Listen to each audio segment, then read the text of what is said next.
যিসকল নাৰী পুৰুষ এই পাঁচটা গুনাহ কৰে তেওঁলোকৰ নামাজ ৰোজা সদকা খৈৰাত কোনো কিছু ইবাদত আল্লাহ তাআলাৰ দৰবাৰত কবুল নহয় যেতিয়ালৈকে এই গুনাহ ষ্টপ কৰি নিদিয়ে যেতিয়ালৈকে এই গুনাহ বন্ধ কৰি তওবা কৰি নলয় তেওঁলোকৰ কোনো কিছু ইবাদত আল্লাহ তাআলাৰ দৰবাৰত কবুল নহয় জীবন বৰবাদ হৈ যায় জীৱনত আল্লাহ তাআলাৰ পক্ষৰ পৰা গজব নামি আহে আপুনি হয়তো ভিআইপি জীৱন অতিবাহিত কৰি আছে কিন্তু এইবোৰ পাপত যদি আপুনি জড়িত হৈ আছে জীৱনত এনেকুৱা এক প্ৰচণ্ড ধুমুহা বতাহ এনেকৈ আহিব যে আপোনাৰ জীৱনৰ সকলো সুখ শান্তি এক মুহূৰ্তৰ ভিতৰত ধ্বংস কৰি দিব নিশ্চিহ্ন কৰি দিব জীবন তংগ হৈ যাব আদল ইনসাফ फकत हशर पे मौकूफ नहीं जिंदगी खुद गुनाहों की सजा देती है সকলো পাপৰ শাস্তি যে মৃত্যুৰ পিছত আখিৰাততেই যে সকলো পাপৰ সাজা দিয়া হ'ব তেনেকুৱা কোনো কথা নহয় এই জীৱনেও আমাক কিছুমান পাপৰ শাস্তি দিয়ে কিন্তু আমি অনুভৱ নকৰো কিহৰ কাৰণে জীৱনৰ এই পেৰেশানি কিহৰ কাৰণে এই বালা মুসিবত কিহৰ কাৰণে ইমান টেনশন আমি বুজি নাপাও কিন্তু হেবোৰ আমাৰ জীৱনৰ কিছু কৃতকৰ্মৰ কাৰণে হৈ থাকে আমি সময় থাকোতে আমি তওবা কৰিব লাগিব সঠিক ৰাস্তা আমি বাছি ল'ব লাগিব এই গুনাহ যদি আমি কৰিছো বা এই গুনাহৰ কোনো এটা গুনাহত যদি আমি লিপ্ত হৈছো এতিয়াও তওবা কৰো এই গুনাহ ষ্টপ কৰি দিও জীৱনত কেতিয়াও এই গুনাহ নকৰো তেতিয়া হলে আল্লাহ তাআলাই জীৱনত শান্তি দান কৰিব ইহকাল পৰকালত কামিয়াবি দান কৰিব মোৰ প্ৰিয় দিনী ভাই বন্ধুসকল এক নম্বৰ যি গুনাহ কৰিলে জীৱন বৰবাদ হৈ যায় কোনো কিছু ইবাদত আল্লাহ তাআলাৰ দৰবাৰত কবুল নহয় হেয়া হৈছে চুগলি চুগলি ইমানে ভয়ানক পাপ হয় যি নেকি আপোনাৰ জীৱনৰ সকলো আমল বৰবাদ কৰি দিয়ে চুগলি যাৰ দ্বাৰা নেকি আপোনাৰ মোৰ জীৱন অশান্তিময় হয় আমাৰ সমাজ অশান্তিময় হয় এক বিভ্ৰান্তিৰ সৃষ্টি হয় অশান্তিৰ সৃষ্টি হয় আৰু ইয়াৰ কাৰণে আখিৰাতত আমাৰ শাস্তি আছে আমাৰ নিজৰ আমলসমূহ বৰবাদ হৈ যায় ইমাম গাজ্জালী ৰহমাতুল্লাহ আলাইহি লিখিছে তবে তাবিনৰ যুগত মানুহ কিনিবলৈ পায় বান্দি দাখি কিনিবলৈ পায় বজাৰত বেচা কিনা হয় দাখি গোলাম এইবোৰ বেচা কিনা হয় এজন ব্যক্তিয়ে দাখি কিনিবলৈ গল বজাৰত গৈ দেখিলে বহুত বিচাৰি বিচাৰি সুস্থপুষ্ট ছোৱালী এজনী দেখা পালে দেখাটো বৰ ধুনীয়া তেও ভাবিলে ছোৱালীজনী মই কিনি লওঁ কাজকৰ্ম ভালকে কৰিব দেখাটো ধুনীয়া তেও যেতিয়া দাম দৰ খুদিলে মালিকক যেতিয়া খুদিলে দাম দৰ খুদিলে তেতিয়া মালিকজনে গুটেইখিনি কলে যে ইয়াৰ মূল্য এনেকুৱা খাছলত কেনেকুৱা তেতিয়া কলে গুটেই ভাল কাজকৰ্ম ভালকে কৰে কথাও মানে কোনো প্ৰবলেম নাই কিন্তু সৰু এটা প্ৰবলেম আছে হেয়া হৈছে ছোৱালীজনী চুগলি কৰে কথা লগাই ফুৰে এজনৰ কথা আনজনৰ লগত আনজনৰ কথা আনজনৰ লগত লগাই ফুৰে তেতিয়া গ্ৰাহকজনে তেও ভাবিলে দেখাটো সুস্থ পুষ্ট কাজকৰ্ম ভালকে কৰিব গতিকে চুগলি কৰে চুগলিনো আমাৰ ঘৰত ক'ত কৰিব আমাৰ ঘৰত ফ্যামিলিত বেলেগ মানুহ নাই চুগলিনো কাৰ লগত কৰিব কিনিয়ে লও সেই বুলি ছোৱালীজনী কিনি ললে তেও যেতিয়া কিনি লৈ ঘৰত আহিলে আহি ছোৱালীজনীক বুজাইছে সোৱা মই তোমাক কিনি আনিছো তুমি মোৰ বান্ধি হয় তোমাৰ যেতিয়া যি লাগে তোমাৰ খোৱা পিন্ধা কোনো কিছুৰে অভাৱ নহয় মোৰ ঘৰত বেলেগ কোনো মানুহ নাই তুমি কাজকৰ্মখিনি ভালকে কৰিবা ভালকে থাকিবা তোমাৰ যি লাগে মই দিম কিন্তু চুগলি নকৰিবা মোৰ বাউন্ডাৰীৰ বাহিৰত যাই তুমি চুগলি নকৰিবা কোনো মানুহৰ লগত এয়া বেয়া কথা হয় ধুনিয়াকৈ বুজাই দিলে মানিও লৈছে প্ৰথম কিছুদিন ঠিকই আছে মানি চলি আছে কিন্তু যিমান যি হলো মানুহৰ যেটো স্বভাৱ যেটো মানুহৰ চৰিত্ৰ সহজত হলনি নহয় কিছুদিনৰ পিছত সেই চুগলিখুৰ ছোৱালীজনীৰ অন্তৰত চুগলিৰ ফুল ফুটিল তেও কি কৰিব এতিয়া আগতে যি মালিকৰ ওচৰত আছিল তেওঁলোকৰ গাঁৱত বিভিন্ন জাগাত যায় বিভিন্ন মানুহৰ লগত ইজনৰ কথা হিজনৰ লগত লগাইছিল কাজিয়া সৃষ্টি কৰিছিল অশান্তিৰ সৃষ্টি কৰিছিল কিন্তু এওঁলোকৰ ঘৰত বেলেগ কোনো মানুহ নাই অকল পতি পত্নী কিন্তু তেও যিমান যি হলো গাটো খুজাই আছে চুগলি কেনেকৈ কৰো এতিয়া বেলেগ কোনো মানুহ বিচাৰি নাপায় গিৰিয়েকৰ কথা গৈনিয়েকৰ ওচৰত গৈনিয়েকৰ কথা গিৰিয়েকৰ ওচৰত গৈনিয়েকৰ ওচৰত যাই কৈ আছে আপুনি মোক ইমান মৰম কৰে আপোনাক দেখিলে মোৰ বেয়া লাগে কেনেকে তেতিয়া কৈ আছে যে আপোনাৰ গিৰিয়েকে অমুক ছোৱালীজনী ভাল পায় তাইক বোলে বিয়া পাতিব। মই নিজ কাণে শুনিছোঁ, মই নিজ চকুৰে দেখিছোঁ। চুগলিখোৰ মানুহবিলাকে এনেকৈ কথা কয় যে আপুনি সত্য বুলিয়ে ভাবিব, এনেকৈ প্ৰমাণ দি ক'ব কথাবোৰ যে মই নিজ চকুৰে দেখিছোঁ, নিজ কাণেৰে শুনিছোঁ। বেলেগৰ কথা শুনা হ'লেও বেলেগ কথা আছিল, মই নিজে দেখিছোঁ, নিজে শুনিছোঁ। এতিয়া খালি আপোনাক তালাক দি দিব, সেইজনী ছোৱালীক বিয়া পাতিব। আপুনি যদি আপোনাৰ স্বামীক নিজৰ বাধ্য কৰিব বিচাৰে, গোটেই জীৱন যদি আপোনাৰেই ৰাখিব বিচাৰে, তেতিয়াহ'লে অমুক ঠাইত মই এজন কবিৰাজ চিনি পাওঁ, তেওঁৰ ওচৰত গ'লে গোটেই সমস্যাৰ সমাধান হৈ যাব। আপোনাৰ স্বামী আপোনাৰেই হৈ থাকিব। মহিলাসকলৰ অন্তৰ সদায় কোমল হয়, মনত টেনশ্যন আহি গ'ল, এই কথা চিন্তা কৰি আছে, ভাবি আছে যে ব্যৱস্থা এটা কৰিব লাগিব। এইফালে যায় চুগলিখোৰ ছোৱালীজনী তেওঁৰ গিৰিয়েকৰ ওচৰত যাই কৈ আছে, মালিকৰ ওচৰত গৈ কৈ আছে যে মহাশয়, আপুনি মোক কিনি আনিছে, আপুনি মোক ইমান মৰম কৰে, খোৱা পিন্ধাৰ কোনো কিছুৰে অভাৱ কৰা নাই, কিন্তু আপোনাক মোৰ বহুত ভয় লাগে। কিয় ভয় লাগে? যে এনেকুৱা কথা, আপোনাৰ ঘৈণীয়েকে অমুকজন মানুহক ভাল পায়, মই নিজ চকুৰে দেখিছোঁ, তেওঁৰ লগত কথা পাতিছে, তেওঁ বোলে সেইজন ব্যক্তিৰ লগত বিয়া হ'ব। এতিয়া খালি চিন্তা কৰি আছে আপোনাক কেনেকৈ ৰাস্তাৰ পৰা সাইড কৰি দিব পাৰি, আপুনি অলপ সাৱধানে থাকিব, মোৰ বহুত ভয় লাগে, আপুনি নিজে প্ৰমাণ কৰি চাব, মোৰ কথা যদি আপুনি বিশ্বাস নকৰে আপুনি প্ৰমাণ কৰিব। এইফালে গিৰিয়েকৰ অন্তৰত আকৌ ভয় লগাই দিলে যে আপোনাক মাৰিব আপোনাৰ ঘৈণীয়েকে। চুগলিখোৰ ছোৱালীজনী কি কৰিলে, আকৌ মহিলাগৰাকীৰ ওচৰত আহি আকৌ ফুচলাই আছে যে বলক অমুকজন কবিৰাজৰ ওচৰত যাওঁ, কিন্তু কণ্ডিশ্যন হ'ল যদি আপোনাৰ স্বামীক আপোনাৰ বাধ্য কৰাব লাগে, তেতিয়াহ'লে তেওঁৰ মূৰৰ 3ডাল চুলি আপুনি কাটি আনিব লাগিব, তাবিজ বনাই দিব সেই চুলি দি, আৰু আপোনাৰ স্বামী গোটেই জীৱন আপোনাৰে হৈ থাকিব। মহিলা মানুহ হয়, অন্তৰ কোমল, তেওঁতো এইটোৱে বিচাৰে যে মোৰ স্বামী মোৰেই হৈ থাকক। সকলো মহিলাইতো এই কথাই বিচাৰে যে মোৰ স্বামী যাতে অন্য কোনো মহিলাৰ প্ৰতি কোনো কুদৃষ্টি নিদিয়ে, মোকেই যাতে গোটেই জীৱন ভাল পায়, এইখিনিয়েতো বিচাৰে। তেওঁ কৰিলে, সেই ছোৱালীজনীৰ কথা মানি ল'লে, আৰু মনে মনে তেওঁ সুবিধা বিচাৰি আছে কেতিয়া গিৰিয়েক টোপনি যায় আৰু চুলি কাটি আনে। এইফালে গিৰিয়েকৰ মনত সন্দেহ আৰু ভয়। তেওঁ যেতিয়া ৰাতি বিচনাত শুতে তেওঁ চুৰি লৈ, তলোৱাৰ লৈ শুই গৈছে, গাৰুৰ তলত তলোৱাৰ লৈ শুই গৈছে, আৰু ৰাতি টোপনি নাই। তেওঁৰ টেনশ্যন, ইমান মৰম মহাব্বতৰ এটা সংসাৰ, এতিয়া ইজনে সিজনক ভয় কৰি আছে। ৰাতি যদিও শুইছে টোপনি নাই, ৰাতি 12টা 1টা বাজি যায়, টোপনি নাই, নাক বজাই টেষ্ট কৰি আছে যে ঘৈণীয়েক আচলতে মোৰ বিবিয়ে মোক মাৰিবলৈ আহে নেকি। নাক বজাই তেওঁ শুই গৈছে। ঘৈণীয়েকে ভাবিছে যে গিৰিয়েক এতিয়া টোপনি গৈছে, চুলি কাটাৰ এতিয়া সুবিধা। তেওঁ চুৰি উলিয়াই লৈ লাহে লাহে গিৰিয়েকৰ বিচনাৰ ফালে যেতিয়া আগবাঢ়ি আহি আছে, গিৰিয়েকে নাক বজাই আছিল, লাহেকৈ চকু মিলি দেখা পাইছে যে মোৰ বিবিয়ে মোক মাৰিবলৈ আহি আছে, হাতত চুৰি। আল্লাহু আকবাৰ। লগে লগে গিৰিয়েকে তলোৱাৰ ওলাই লৈ ঘৈণীয়েকক কতল কৰি দিলে। নাউজুবিল্লাহ। কিমান ডাঙৰ এটা অঘটন হৈ গ'ল। পিছদিনা যেতিয়া শহুৰ ঘৰৰ মানুহে গম পালে যে আমাৰ জোৱাই আমাৰ ছোৱালীক মাৰি পেলাইছে, তেওঁলোকে আহি জোৱাইক মাৰি পেলালে, জোৱাইকক কতল কৰি দিলে। সেই দেখি এইখন গাঁৱৰ মানুহ সেইখন গাঁৱৰ মানুহৰ লগত যুঁজ লাগি গ'ল, তেজৰ নৈ বৈ গ'ল। এই ঘটনা কিয় হ'ল? আচলতে সেইগৰাকী চুগলিখোৰ মহিলা, সেই ছোৱালীজনী চুগলি কৰাৰ কাৰণে, মিছামিছি তুহমত লগাই দিয়াৰ কাৰণে এই ইমান ডাঙৰ ঘটনা হৈ গ'ল। গতিকে যিসকলে চুগলি কৰে আমি তেওঁলোকক স্থান দিব নালাগে, আৰু চুগলি কৰিলে সমাজত অশান্তিৰ সৃষ্টি কৰে, ইয়াৰ দ্বাৰা তাৰ জীৱনৰ আমলসমূহ বৰবাদ হৈ যায়।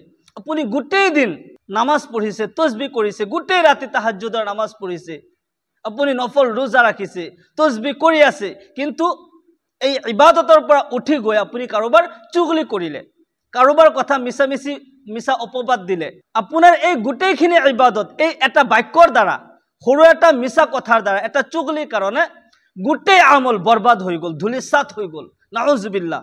গতিকে জীৱনত কেতিয়াও এই ভুল আপুনি নকৰিব, চুগলি কেতিয়াও নকৰিব, ইয়াৰ দ্বাৰা সমাজত অশান্তিৰ সৃষ্টি হয় আৰু নিজৰ জীৱনৰ আমলসমূহ বৰবাদ হৈ যায়। 2 নম্বৰ যি গুনাহ কৰিলে জীৱনৰ আমল বৰবাদ হৈ যায়, সেয়া হৈছে হিংসা কৰা আৰু দুশ্মনী কৰা। আপুনি যদি কাৰোবাৰ ভাল দেখা পায়, কোনোবাই লিখা পঢ়াত বহুত উন্নত কৰিছে, টকা পইচাত বহুত উন্নতি কৰিছে, গাড়ী বাড়ী তেওঁলোকৰ বহুত ধন সম্পত্তি হৈছে, সেই বুলি দেখা পাই যদি আপুনি হিংসা কৰিছে আৰু তাৰ ধ্বংস কামনা কৰিছে, এটা কথা সদায় মনত ৰাখিব, আপুনি হিংসা কৰি দুশ্মনী কৰি কাৰোবাৰ কোনো ক্ষতি আপুনি কৰিব নোৱাৰে। হকিকাতান আপুনি আপোনাৰ নিজৰে ক্ষতি কৰি আছে। আপুনি ভাবিব পাৰে যে মই তাৰ গাড়ী এক্সিডেণ্ট কৰি গাড়ীখন মই শেষ কৰি দিম, তাৰ ঘৰত মই জুই লগাই দিম, তাৰ পৰিয়াল ধ্বংস হ'ব। দৰাচলতে আপুনি সেই বৰবাদী নিজৰ কাৰণে মাতি আনিছে। তাৰ একো নহয়, হ'ব পাৰে অক্তিভাৱে কিছু সময়ৰ কাৰণে সেইজন ব্যক্তিয়ে কষ্ট পাব পাৰে, কিন্তু হকিকাতান আপুনি আপোনাৰ নিজৰ জীৱনৰ কাৰণে আপুনি বৰবাদী মাতি আনিছে। এগৰাকী মহিলা এজন আল্লাহৰ ওলিৰ ওচৰত গ'ল, গৈ কৈ আছে, হুজুৰ মই 5 ওয়াক্তৰ নামাজ পঢ়ো, মই ৰোজাও ৰাখো, মাজে মাজে নফল ৰোজা ৰাখি থাকো, তসবিহ তাহলিল কৰো, সদকা খাইৰাত কৰো, কিন্তু মোৰ জীৱনত অশান্তি, বালা মুসিবত, পেৰেশানি মোৰ পিছা এৰা নাই, মোৰ ঘৰত কোনো আয় উন্নতি নাই, হুজুৰ কি কাৰণত? আনহাতে মোৰ চুবুৰীয়া মহিলা গৰাকী তেওঁ দেখোন ভালকৈ আল্লাহৰ ইবাদতো নকৰে, সদকা খাইৰাতো বেছিকৈ নকৰে, কিন্তু তেওঁলোকৰ জীৱনত শান্তিয়ে শান্তি, উন্নতিয়ে উন্নতি, কি কাৰণ? আল্লাহৰ ওলিজন মহিলাগৰাকীৰ ভাষ্য শুনি তেওঁৰ কথাত বুজি পালে যে এই মহিলাগৰাকীৰ অন্তৰত কিমানখিনি হিংসা বিদ্বেষৰ অগনি জ্বলি আছে, তাৰ অন্তৰত কিমানখিনি হিংসা, আনৰ প্ৰতি দুশ্মনী তাৰ অন্তৰত ভৰপূৰ হৈ আছে। আল্লাহৰ ওলিজনে বুজি পোৱাৰ আৰু বাকী নাথাকিল। আল্লাহৰ ওলিজন তেওঁ হিকমতৱালা হয়, মহিলাগৰাকীক বুজাবলৈ তেওঁ এগিলাচ পানী লৈ আনিলে, সাফ সাফা পৰিষ্কাৰ পানী আনি টেবুলৰ ওপৰত ৰাখি দিলে, আৰু জহৰৰ বটল, সৰু এটা জহৰৰ বটল আনি এই 1 গিলাচ পানীত 1 টোপাল জহৰ তেওঁ দি দিলে। মহিলাগৰাকীয়ে চাই আছে, কি দৃশ্য, পানী আনিছে পৰিষ্কাৰ পানী, তাতে আকৌ বিষ দি দিছে। মহিলাগৰাকী কেতিয়া ক'লে, হুজুৰে কৈ আছে যে পানীখিনি তুমি খাই দিয়া। মহিলাগৰাকীয়ে দেখাই পাইছে, হুজুৰ আপুনি মোক মাৰিব বিচাৰিছে নেকি? পানীটো হয় ভাল পানী, কিন্তু তাতে আপুনি বিষ দি দিছে, মই খালেতো মৰি যাম। আল্লাহৰ ওলিজনে কয়, এতিয়া তুমি লাইনত আহিছা। তেওঁ বুজাই আছে যে এই 1 গিলাচ পৰিষ্কাৰ পানী তোমাৰ জীৱনৰ নেক আমলৰ দৰে হয়। তোমাৰ জীৱনৰ নেক আমল, নামাজ ৰোজা সদকা খাইৰাত যিমান নেক আমল আছে, এই 1 গিলাচ পৰিষ্কাৰ পানীৰ দৰে হয়। আৰু এই 1 গিলাচ পানীৰ ভিতৰত 1 টোপাল জহৰ যে মই দি দিলো, সেয়া হৈছে তোমাৰ অন্তৰত থকা আনৰ প্ৰতি হিংসা বিদ্বেষ, আনৰ প্ৰতি হিংসা, আনৰ প্ৰতি দুশ্মনীৰ দৰে হয়। যিদৰে 1 গিলাচ পৰিষ্কাৰ পানীত 1 টোপাল বিষ দিয়াৰ কাৰণে এই পানী গিলাচ খোৱাৰ উপযুক্ত নহয়, ঠিক তেনেদৰে তোমাৰ জীৱনৰ যিমানেই নেক আমল আছে, তোমাৰ অন্তৰত থকা সেই আনৰ প্ৰতি হিংসা আৰু বিদ্বেষৰ কাৰণে এই আমলসমূহ আল্লাহৰ দৰবাৰত কবুলৰ উপযুক্ত নহয়। সেইকাৰণে আল্লাহ তাআলাই তোমাৰ জীৱনৰ আমলবোৰ কবুল নকৰে। তোমাৰ জীৱনত অশান্তি আহি থাকে, পেৰেশানি আহি থাকে, বালা মুসিবত, টেনশন তোমাৰ পিছা লাগি থাকে। সেইকাৰণে তোমাৰ অন্তৰ তুমি প্ৰথমতে পৰিষ্কাৰ কৰা। অন্তৰ যেতিয়া সাফ সাফাফ থাকিব, তোমাৰ জীৱনৰ আমলসমূহ আল্লাহ তাআলাই কবুল কৰিব, জীৱনৰ বালা মুসিবত পেৰেশানিবোৰ দূৰ হৈ যাব। মহিলাগৰাকী ধুনীয়াকৈ বুজি পালে আৰু হুজুৰৰ ওচৰত তৌবা কৰিলে, হুজুৰ আপুনি মোৰ কাৰণে দোয়া কৰিব, মোৰ অন্তৰ মই পৰিষ্কাৰ কৰাৰ চেষ্টা কৰিম, আজিৰ পৰা মই আনৰ প্ৰতি কোনো হিংসা বিদ্বেষ মই নাৰাখো, কাৰো দুশ্মনী মই কামনা নকৰো, কাৰোবাৰ ক্ষতি কৰাৰ মই কেতিয়াও চেষ্টা নকৰো। সেইকাৰণে হিংসা বিদ্বেষ কৰিব নালাগে, কাৰোবাক দুশ্মনী কৰি ক্ষতি কৰাৰ চেষ্টা কৰিব নালাগে। ইয়াৰ দ্বাৰা আনৰতো আপুনি অক্তিভাৱে হয়তো কিছুমান কষ্ট দিব, দৰাচলতে আপোনাৰ জীৱনৰ বৰবাদী আপুনি নিজে নিজে মাতি আনিব, জীৱনৰ আমলসমূহ বৰবাদ হৈ যাব, বালা মুসিবত পেৰেশানি জীৱনত লাগিয়ে থাকিব, আল্লাহৰ গজবৰ শিকাৰ হৈ আপোনাৰ ঘৰ সংসাৰ গোটেই ফেমিলি ধ্বংস হৈ যাব। আল্লাহ তাআলাই আমাক সকলোকে এই গুনাহৰ পৰা আল্লাহ তাআলাই আমাক সকলোকে হেফাজত কৰক, সকলোকে আল্লাহুম্মা আমিন। 3য় নম্বৰ, যি গুনাহ কৰিলে জীৱনৰ সকলো আমল বৰবাদ হৈ যায়, নামাজ ৰোজা সদকা খাইৰাত কোনো কিছু ইবাদত আল্লাহৰ দৰবাৰত কবুল নহয়, সেয়া হৈছে মিছা কোৱা। যিজন ব্যক্তি বেছিকৈ মিছা কথা কয়, তাৰ জীৱনৰ আমলসমূহ বৰবাদ হৈ যায়, জীৱনত পেৰেশানি বালা মুসিবত পিছত লাগিয়ে থাকে, টেনশন দূৰ নহয়, বালা মুসিবত দূৰ নহয়। কিয়নো মিছা হৈছে সকলো পাপৰ মাক। আপুনি যদি এটা সত্য লুকাবলৈ আপুনি যদি প্ৰথমতে এটা মিছা কথা কয়, মনত ৰাখিব সেই মিছা কথা আকৌ লুকুৱাবলৈ আপুনি 70টা মিছা কথা ক'ব লাগিব। আল্লাহৰ ৰাসূল জনাবে মুহাম্মদুৰ ৰাসূলুল্লাহ সাল্লাল্লাহু আলাইহি ওয়াসাল্লামে ইরশাদ করে, আলাইকুম বিসিদক ফাইন্না সিদকা ইহদি ইলাল বির ওয়া ইন্নাল বিররা ইহদি ইলাল জান্নাহ ওয়া মা ইয়াজালুর রাজুলু ইয়াসদুকু ওয়া ইয়াতাহাররা সিদকা হাত্তা ইউকতাবা ইনদাল্লাহি সিদ্দিকান। হে মোৰ উম্মতসকল, তোমালোকে সত্যক লাজিমভাৱে লৈ লোৱা, সত্যক জীৱনৰ লিবাস বনাই লোৱা, কেতিয়াও মিছা কথা নকবা, সদায় সত্যৰ ওপৰত প্ৰতিষ্ঠিত হৈ থাকা, কিয়নো সত্যই তোমাক পুণ্যৰ ৰাস্তা দেখায় আৰু পুণ্যই তোমাক জান্নাতলৈ লৈ যাব। আল্লাহু আকবাৰ। আৰু এজন ব্যক্তিয়ে যেতিয়া সদায় সত্য কথা কৈ থাকে, সত্যৰ ওপৰত প্ৰতিষ্ঠিত হৈ থাকে, ডিঙি কাটি যাব পাৰে কিন্তু কেতিয়াও মিছা কথা নকওঁ, এনেকৈ প্ৰতিজ্ঞা আমি কৰি ল'ব লাগে, সত্যক জীৱনৰ লিবাস বনাই ল'ব লাগে। আল্লাহ ৰাসূল সাল্লাল্লাহু আলাইহি ওয়াসাল্লামে কয়, এজন ব্যক্তিয়ে যেতিয়া সদায় সত্য কথা কৈ থাকে, সত্যৰ ওপৰত প্ৰতিষ্ঠিত হৈ থাকে, সেইজন ব্যক্তিৰ নাম আল্লাহ তাআলাৰ লিষ্টত সিদ্দিক বুলি লিখি দিয়া হয়, সত্যবাদী বুলি লিখি দিয়া হয়।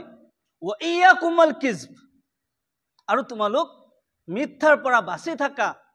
ফাইন্নাল কিযবা ইহদি ইলাল ফুজুৰ ওয়া ইন্নাল ফুজুৰা ইহদি ইলান নাৰ। তোমালোক মিছাৰ পৰা বাচি যোৱা, কিয়নো মিছাই তোমাক অশ্লীল ৰাস্তাত, গুনাহৰ ৰাস্তালৈ লৈ যাব আৰু গুনাহে তোমাক জাহান্নামত লৈ যাব। ওমা ইয়াজালুৰ ৰাজুলু ইয়াকযিবু ওয়া ইয়াতাহাৰৰাল কিযবা হাত্তা ইউকতাবা ইনদাল্লাহি কাযযাবান। হে মোৰ উম্মতসকল, তোমালোক মিছাৰ পৰা বাচি যোৱা, মিছাই তোমাক জাহান্নামৰ ফালে লৈ যাব। আৰু এজন ব্যক্তিয়ে যেতিয়া সদায় মিছা কথা কৈ থাকে, মিছা কথাক জীৱনৰ আটাইতকৈ ডাঙৰ হাতিয়াৰ হিচাপে ব্যৱহাৰ কৰি তেওঁ সমাজত চলি থাকে, ডাঙৰ মানুহ হৈ মুখা পিন্ধি তেওঁ ঘূৰি ফুৰি থাকে, এজন ব্যক্তিয়ে যেতিয়া মিছা কথাৰ ওপৰত তেওঁ প্ৰতিষ্ঠিত হৈ থাকে, সদায় তেওঁ মিছা কথা কয়, কথাই কথাই মিছা কথা কয়, সেইজন ব্যক্তিৰ নাম আল্লাহ তাআলাৰ লিষ্টত কাজ্জাব বুলি লিখি দিয়া হয়, মিথ্যাবাদী বুলি লিখি দিয়া হয়। জীৱনত কেতিয়াও মিছা কথা নকব। মিছাই জীৱন বৰবাদ কৰি দিয়ে, মিছাই সংসাৰ বৰবাদ কৰি দিয়ে, ফেমিলি বৰবাদ কৰি দিয়ে। সদায় সত্য কথা ক'ব, সত্যৰ ওপৰত প্ৰতিষ্ঠিত হৈ থাকিলে অক্তিভাৱে জামানাৰ ফালৰ পৰা হয়তো কিছু কষ্ট আহিব পাৰে। আপুনি সত্য কথা কোৱাৰ কাৰণে কোনোবা আপোনাৰ দুশ্মন হ'ব পাৰে, কিন্তু মনত ৰাখিব, ৰাখে আল্লাহ, মাৰে কোন? আল্লাহ যদি আপোনাক ৰক্ষা কৰে, কোনেও আপোনাক ধ্বংস কৰিব নোৱাৰে। হাজাৰ মানুহ থাকিব পাৰে, আপোনাৰ ধ্বংস কামনা কৰিব পাৰে, কিন্তু আল্লাহ যদি আপোনাক ৰক্ষা কৰে, কোনেও আপোনাক একো কৰিব নোৱাৰে। গতিকে সদায় সত্য কথা ক'ব, আমি সদায় সত্য কথা কোৱাৰ চেষ্টা কৰিব লাগে, সত্যত কেনেকৈ প্ৰতিষ্ঠিত হৈ থাকিব পাৰোঁ। আল্লাহ তাআলাই আমাক সকলোকে সত্যৰ ওপৰত প্ৰতিষ্ঠিত হৈ থকাৰ তৌফিক দান কৰক। সকলোকে আল্লাহুম্মা আমিন। 4 নম্বৰত, যি গুনাহ কৰিলে জীৱনৰ সকলো আমল বৰবাদ হৈ যায়, সেয়া হৈছে কোনো সন্তানে যেতিয়া পিতা মাতাক কষ্ট দিয়ে, মা বাবাৰ কথা নামানে, মা বাবাৰ অবাধ্য সন্তানৰ জীৱনৰ সকলো আমল বৰবাদ হৈ যায়। কিয়নো খুদ আল্লাহ ৰব্বুল আলামিন কোৰআনে কাৰিমত এইদৰে ইৰশাদ কৰে, وَقَضَى رَبُّكَ أَلَّا تَعْبُدُوا إِلَّا إِيَّاهُ وَبِالْوَالِدَيْنِ إِحْسَانًا إِمَّا يَبْلُغَنَّ عِندَكَ الْكِبَرَ أَحَدُهُمَا أَوْ كِلَاهُمَا فَلَا تَقُل لَّهُمَا أُفٍّ وَلَا تَنْهَرْهُمَا وَقُل لَّهُمَا قَوْلًا كَرِيمًا وَاخْفِضْ لَهُمَا جَنَاحَ الذُّلِّ مِنَ الرَّحْمَةِ وَقُل رَّبِّ ارْحَمْهُمَا كَمَا رَبَّيَانِي صَغِيرًا। আল্লাহু আকবার। মহান আল্লাহ তাআলাই কয়, হে বিশ্বৰ মানৱ জাতি, তোমালোকৰ প্ৰতিপালকে এয়া ফয়সালা কৰিছে, হুকুম কৰিছে যে একমাত্ৰ আল্লাহ তাআলাৰ ইবাদত কৰিবা, তেওঁৰ বাহিৰে অন্য কাৰো ইবাদত কৰিব নোৱাৰিবা। ইবাদতৰ অধিকাৰী, উপাসনাৰ যোগ্য, লায়ক একমাত্ৰ আল্লাহ ৰব্বুল আলামিন হয়। আৰু তোমালোকে নিজৰ পিতৃ মাতৃৰ লগত, মা বাবাৰ লগত সৎ ব্যৱহাৰ কৰিবা, সৎ আচৰণ কৰিবা।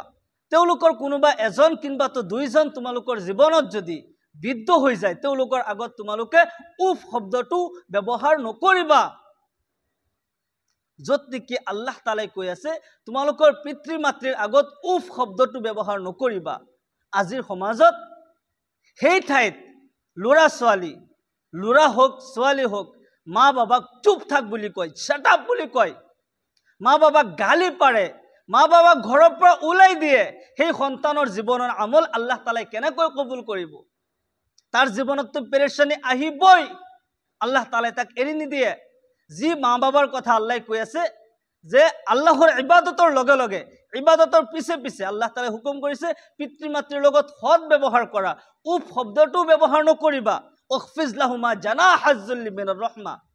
তোমাৰ পিতৃ মাতৃৰ আগত তুমি নিজকে এনেকৈ পেশ কৰিবা যে তুমি তেওঁলোকৰ বাধ্য হয় আৰু তেওঁলোকৰ কাৰণে তুমি দোয়া কৰিবা, হে মোৰ প্ৰতিপালক, হে মোৰ ৰব, মোৰ মা বাবাই সৰুতে মোক যেনেকৈ মৰমৰ কোলাত লালন পালন কৰিছিল, তুমি মোৰ মা বাবাক ৰহমতৰ কোলাত লালন পালন কৰা। আল্লাহ তাআলাই শিকাই দিছে তোমাৰ মা বাবাৰ কাৰণে দোয়া কৰা, তেওঁলোকৰ আগত নিজে ভদ্ৰ হৈ থাকিবা, নিজে তেওঁলোকৰ বাধ্য হৈ যাবা।